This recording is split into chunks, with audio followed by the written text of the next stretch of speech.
त्या शेतात इकडे आहे दोडका, मध्ये आहेत मुगाच्या शेंगा, इकडे उसावरचा घेवडा आहे म्हणजेच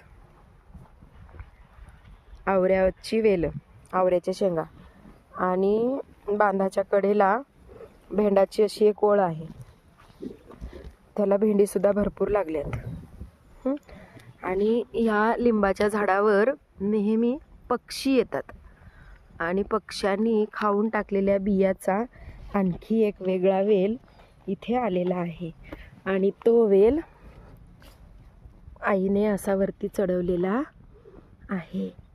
तर बघा, हा वेल आहे, हा अतिशय पौष्टिक आणि औषधी रानभाजीचा. याला कोणी रानकारलं म्हणतं, करटुले म्हणतात, आणखी काहीतरी शब्द असतील, पण मला दोनच माहीत आहेत, रानकारलं आणि करटुले.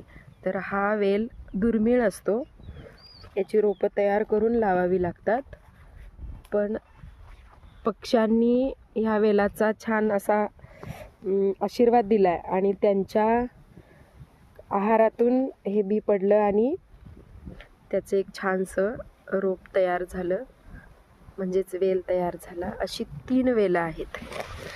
इथे पण तोच वेल आहे, याला आत्ता सुरुवात झाली, सध्या एकच दिसते इथं छोटंसं, आणि मध्ये फुलं वगैरे दिसत आहेत. कारल्याचा वेल इथे पण आहे, हा अजून लहान आहे, वाढलेला नाही आहे, पण हरकत नाही. दोडक्याच्या वेलाच्या मध्ये अशा टोमॅटोच्या सरी आहेत, म्हणजे याचा फायदा असा होतो की एकासोबत एक अशा भाज्या तयार होतात आणि त्या विकायला न्यायला फक्त एकच भाजी नसते, तर 2-3 भाज्या अशा मिळून विकायला नेता येतात. आणि इकडे आहे भेंडी,